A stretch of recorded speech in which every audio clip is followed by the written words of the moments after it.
Assalamualaikum warahmatullahi wabarakatuh. Merdeka.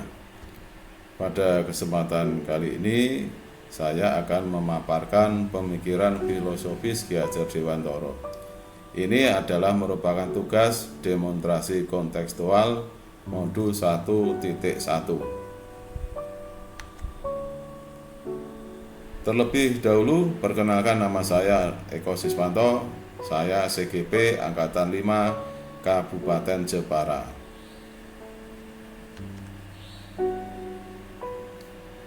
Seperti kita ketahui, Ki Hajar Dewantara adalah sosok tokoh pendidikan yang sudah ditetapkan sebagai pahlawan nasional. Beliau adalah seorang aktivis pergerakan kemerdekaan, kolumnis dan pelopor pendidikan di Indonesia.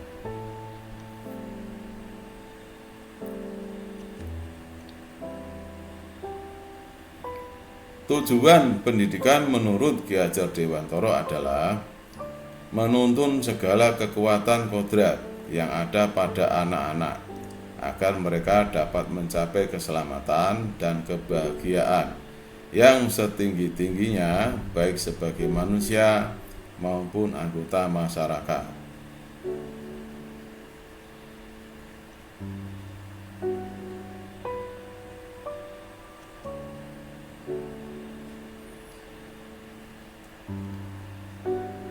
Terdapat kata-kata kunci yang sudah saya rumuskan dari dasar pendidikan yang dipaparkan Ki Hajar Dewantara. Yang pertama adalah menuntut, yang kedua kodrat anak, yang ketiga berpihak pada anak, yang keempat bukan tabulasa, yang kelima budi pekerti, yang keenam petani, yang ketujuh tukang kebun pendidikan. Nanti kita akan bahas satu persatu kata-kata kunci tersebut. Yang pertama adalah menuntun.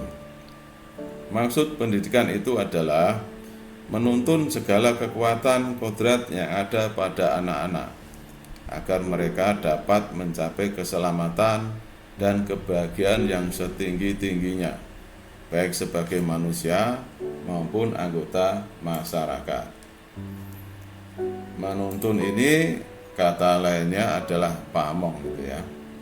Nah, ada slogan yang sakral yang dicetuskan oleh Ki Hajar Dewantara, yaitu ing ngarsa sung tulodo, ing madya mangun karsa, tutpuri handayani. Ing ngarsa sung tulodo artinya menjadi seorang pemimpin harus mampu memberikan suri tauladan. Ing madya mangun karsa, seorang pemimpin di tengah harus juga mampu membangkitkan semangat atau menggugah semangat. Tutpuri handayani, seorang pemimpin harus mampu memberi dorongan moral dan semangat kerja dari belakang.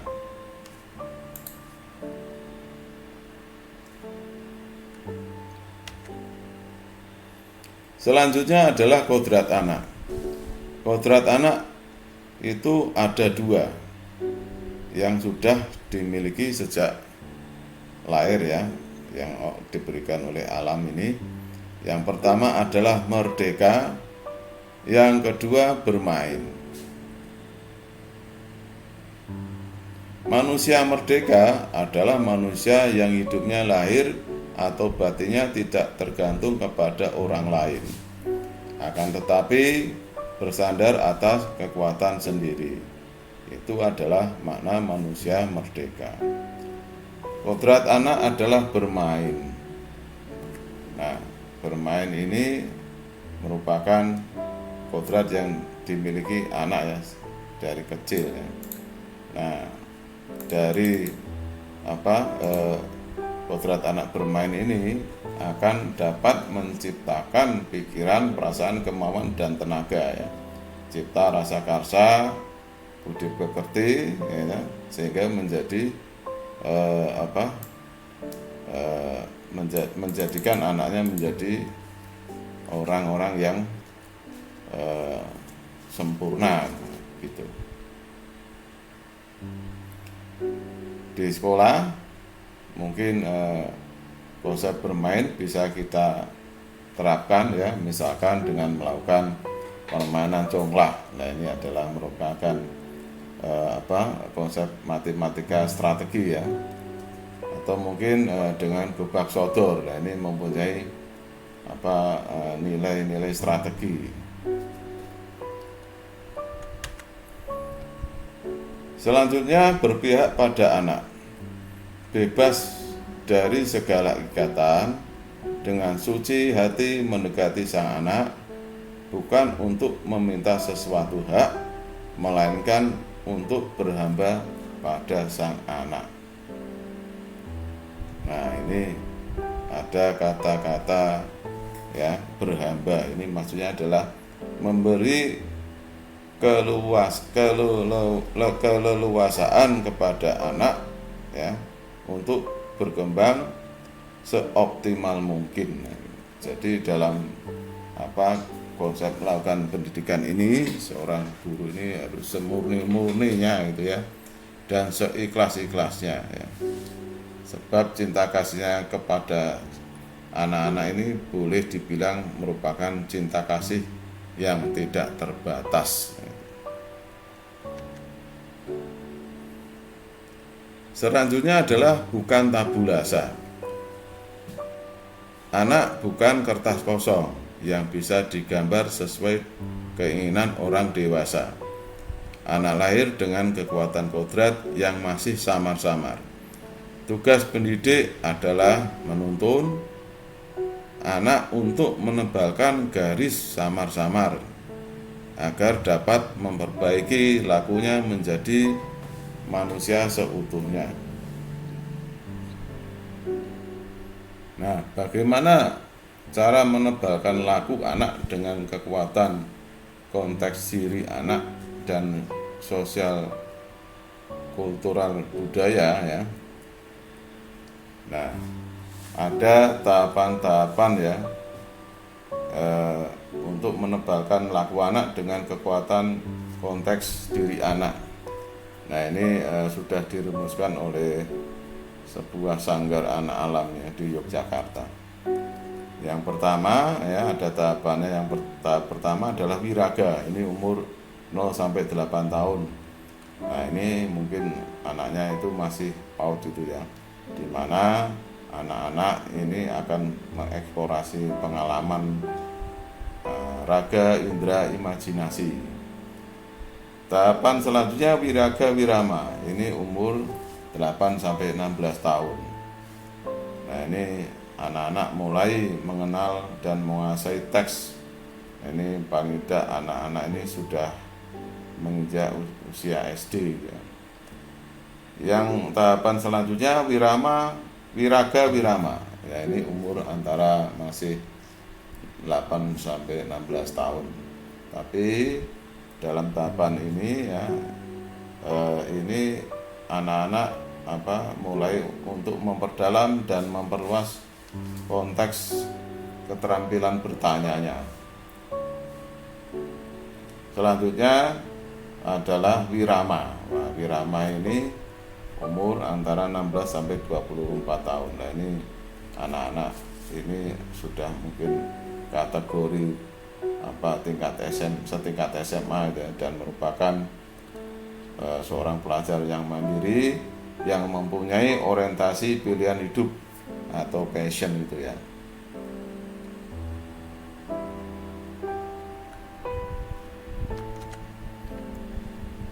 Selanjutnya adalah budi pekerti.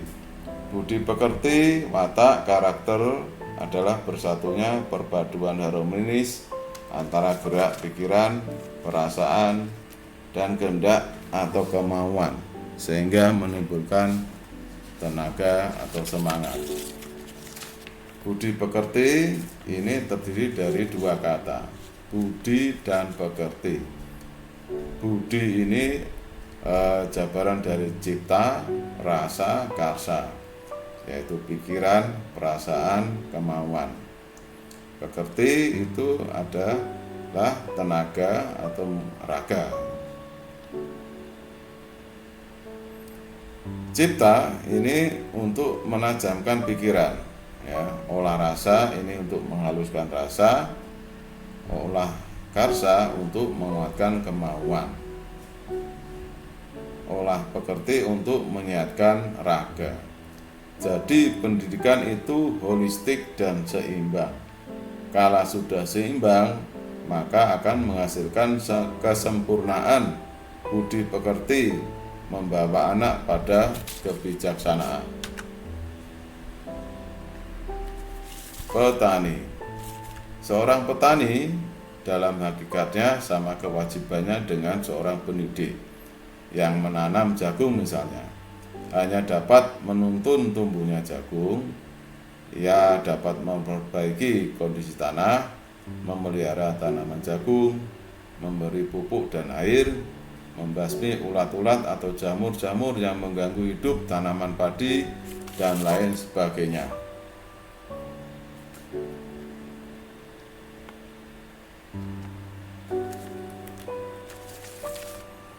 Selanjutnya, yang terakhir adalah tukang kebun. Anak-anak itu bagaikan bulir-bulir jagung yang ditanam. Bila biji jagung ditempatkan di tanah yang subur dengan mendapatkan sinar matahari dan pengairan yang baik, maka meskipun biji jagung adalah bibit jagung yang kurang baik, dapat tumbuh dengan baik karena perhatian dan perawatan dari petani.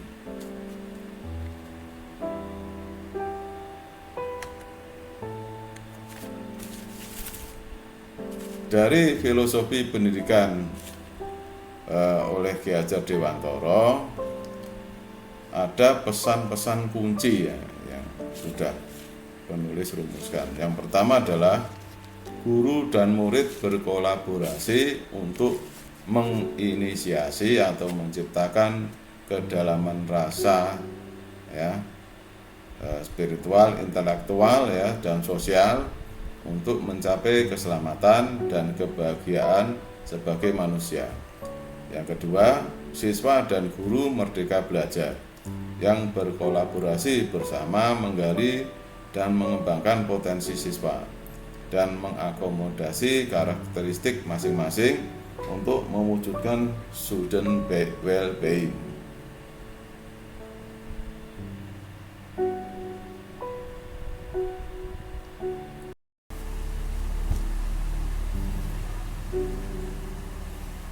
Selanjutnya adalah penerapan filosofi Ki Hajar Dewantara di kelas.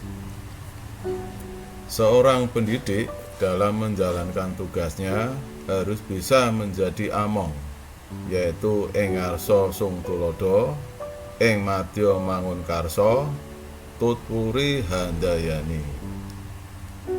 Selalu mengupgrade kompetensi guru, terutama terkait dengan kodrat zaman saat ini, yang tidak terlepas dengan penggunaan teknologi dengan mengikuti pelatihan-pelatihan.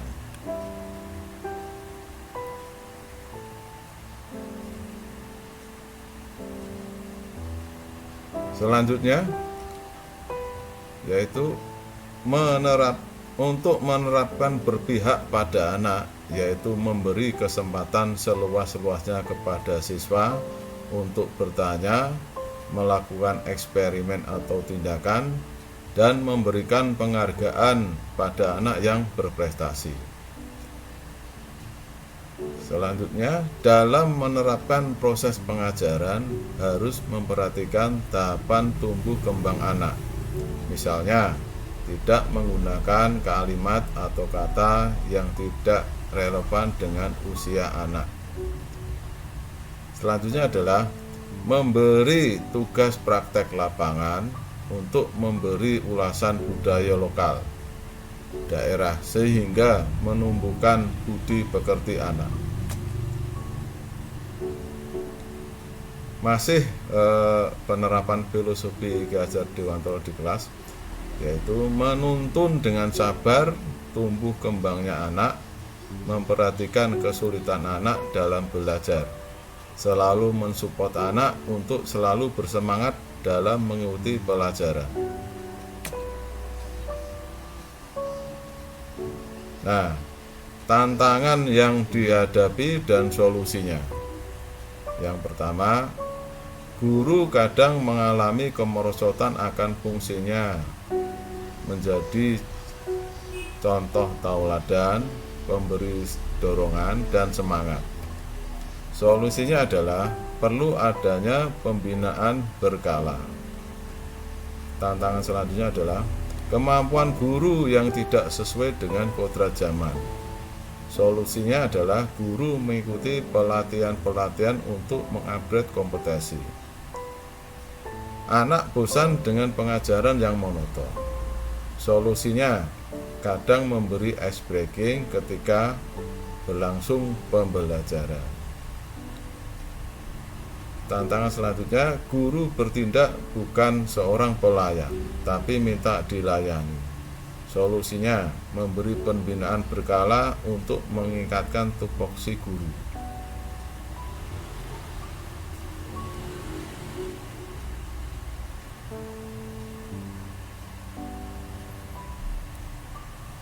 Selanjutnya untuk tantangan yang dihadapi dan solusinya. Anak bertindak dan berlaku tidak sopan di kelas. Solusinya, selalu mengingatkan, memberi contoh yang baik dalam bertutur kata dan tindakan. Ciptakan budaya saling menghargai dengan memberi salam, menggunakan bahasa yang sopan. Selanjutnya, sarana untuk melatih budi pekerti anak di sekolah yang kurang.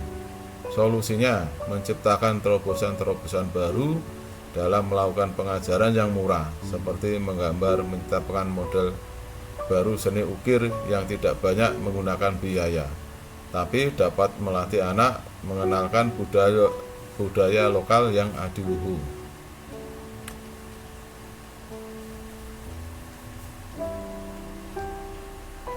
Tantangan selanjutnya, guru sebagai tenaga profesional saat ini belumlah mampu menjalankan tupoksinya dengan baik, sehingga keprofesionalannya perlu dipertanyakan. Guru belumlah menjadi petani dan pekebun pendidikan yang andal. Solusinya, perlunya meningkatkan fungsi kontrol atau pengawasan terhadap kinerja guru oleh kepala sekolah atau pengawas sekolah.